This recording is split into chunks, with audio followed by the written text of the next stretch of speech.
De velocidad del motor. Los sensores de revolución del motor se emplean para medir el número de revoluciones del motor y detectar la posición del cigüeñal. El sensor está montado directamente frente a una rueda de impulsos ferromagnética. Contiene un núcleo de hierro dulce rodeado por un devanado. Hay un campo magnético sobre la espiga polar que penetra en la rueda de impulsos. El flujo magnético a través de la bobina depende de si delante del sensor se encuentra un hueco o un diente de la rueda de impulsos. Estos cambios en el flujo magnético inducen en la bobina una tensión sinusoidal de salida que es proporcional al número de revoluciones. Los sensores de revolución y sensores de ángulo de giro se emplean para medir el número de revoluciones de la bobina rotativa, determinar la posición del ángulo momentáneo, bomba árbol de levas del motor y medir la posición de regulación momentánea del variador de avance. Tiene un disco con 120 dientes montados sobre el eje de accionamiento de la bomba rotativa. Un sensor de doble diferencial de células resistivas. Las 4 resistencias del sensor doble diferencial están conectadas eléctricamente como un puente integral. Sobre ellas están fijas las 4 magnetoresistencias. De este modo se encuentra siempre alternadas resistencias frente a huecos y 2 frente a dientes. Sensores de fase Hall.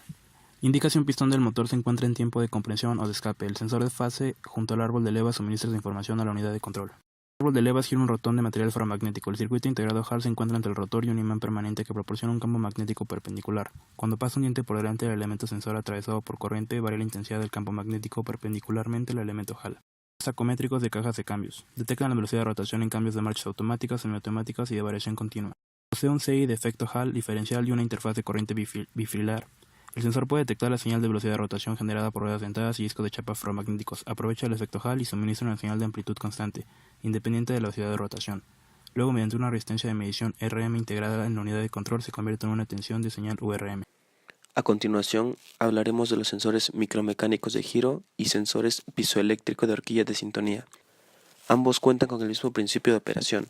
Consisten en una horquilla de sintonización inversa con 2 modos de vibración lineales perpendiculares entre sí, el circuito de excitación y el circuito evaluador. Cuenta con 2 masas conectadas por un resorte de acoplamiento. La frecuencia de resonancia es la misma para los 2 modos de vibración. Los sensores micromecánicos de giro registran mediante sensores micromecánicos de velocidad guiñada, también conocidos como giroscopios, la rotación del vehículo sobre su eje vertical. Se da normalmente en las curvas o también cuando el vehículo se rompe o se desliza. A continuación hablaremos de los sensores de presión micromecánicos y sensores de alta presión. Cuentan con el mismo principio de funcionamiento. El núcleo del sensor es un diafragma de acero, sobre el cual se utiliza un medidor de tensión. El rango de medición del sensor depende del grosor del diafragma.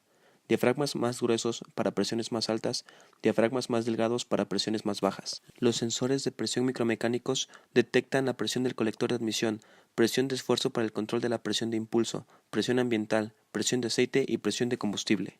Los de alta presión miden la presión de líquidos de frenos, la presión de riel para inyección directa de gasolina y la presión de riel para el sistema de inyección de diésel de riel común. A continuación, los sensores de temperatura. Se basan en una resistencia generalmente del tipo de coeficiente de temperatura negativo, ya que hay una fuerte caída en la resistencia cuando la temperatura aumenta. Están presentes en el sensor de temperatura del motor, el sensor de temperatura del aire, sensor de temperatura del aceite del motor, sensor de temperatura del combustible y sensor de la temperatura de los gases de escape, entre otros. Los sensores de acelerador del pedal se encuentran en los sistemas Motronic con control electrónico. Este sensor registra el desplazamiento o la posición angular del pedal del acelerador. Para este propósito se utilizan potenciómetros y sensores de proximidad. El propósito de los sensores de ángulo de dirección es lograr que el programa de estabilidad electrónica aplique los frenos de forma selectiva a las ruedas individuales para mantener el vehículo en la pista. Estas medidas sirven para mantener el ángulo de flotación y evitar que el vehículo se salga. Los sensores de posición para control de transmisión detectan las posiciones de un actuador del automóvil en las transmisiones AT, ACG y CVT. Los sensores se pueden instalar de forma independiente o incorporados en módulos electrónicos. Los sensores de eje, incluidos en el control automático del alcance de los faros, ajustan el alcance del faro del vehículo automáticamente. Con los faros en luz baja, el sistema compensa la inclinación del vehículo para que el conductor tenga una visión adecuada sin deslumbrar el tráfico que se aproxima.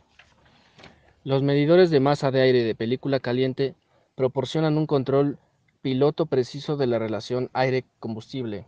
Este medidor tiene en cuenta las pulsaciones y los flujos inversos causados por la apertura y cierre de las válvulas de admisión y escape del motor. Los cambios en la temperatura del aire o la presión no afectan la precisión de la medición. A continuación, hablaremos sobre el sensor piezoeléctrico de detonación. el cual es un sensor de vibración adecuado para detectar oscilaciones acústicas, por ejemplo, una combustión incontrolada. El sensor controla esta combustión. Su funcionamiento es efectuando una transferencia de carga dentro del elemento cerámico, generando una tensión eléctrica procesada por el control del automóvil. Ahora hablaremos de 3 sensores cuya función es la misma: el sensor de aceleración micromecánico, el sensor micromecánico de silicio y granel y el sensor de aceleración piezoeléctrico. Su función es activar los pretensores del cinturón de seguridad, activar la bolsa de aire, la barra antivuelco, así como los sistemas ABS, control de estabilidad y ayuda en pendientes. El sensor micromecánico funciona con un sistema masa resorte, mandando una señal al control del automóvil. El sensor de silicio granel funciona con retiros capacitivos para la medición de la desviación de la masa sísmica. El tercer sensor funciona de igual manera que el sensor de detonación. El siguiente sensor es el sensor de fuerza iVolt, cuya función es clasificar al pasajero delantero mediante la flexión de una viga causada por el peso del pasajero, mandando la señal al controlador para la acción de la bolsa de aire dependiendo del pasajero que se encuentre en el asiento, para así evitar lesiones a pasajeros pequeños. Continuamos con el sensor de torque. Se está introduciendo en vehículos pequeños, compactos y de clase media. Las ventajas son: la instalación es simple, el ahorro de la energía, mejoran la comodidad y la seguridad. Está montado a un lado de la barra de torsión para permitir la medición de la torsión y por lo tanto el par aplicado. Después tenemos sensores de lluvia y de luz. El sensor de lluvia detecta gotas en el parabrisas, de modo que los limpiaparabrisas pueden activarse automáticamente. El sensor controla la velocidad del sistema de limpieza. También se pueden utilizar para otras funciones como cerrar las ventanas y el techo corredizo. El sensor de luz se puede usar para controlar la luz baja, ajustar el brillo de la iluminación o encender selectivamente las luces traseras. Continuamos con los sensores de oxígeno lambda de 2 pasos. Se utilizan en motores de gasolina. Estos registran el flujo de gases de escape que sale de cada cilindro. Indican si la mezcla es rica, es decir, lambda menor a 1, o pobre de aire y combustible, es decir, lambda mayor a 1. La temperatura de funcionamiento mínimo es de 350 grados centígrados. El calentamiento del sensor proporciona una temperatura de funcionamiento óptimo, por lo tanto garantiza emisiones de gases de escape bajas y estables. Por último tenemos los sensores de oxígeno lambda de banda ancha planar LSU4. Se utiliza para determinar la concentración de oxígeno en los gases de escape. El sensor se proyecta en el tubo de escape y registra el flujo de masa de los gases. Se instalan varios sensores para una precisión aún mayor. El sensor requiere circuitos electrónicos de control para generar la señal de sensor. Si el gas de escape es pobre, la celda de la bomba bombea el oxígeno hacia el exterior. Si el gas de escape es rico, el oxígeno se bombea desde el gas de escape hacia el espacio de difusión. Gracias.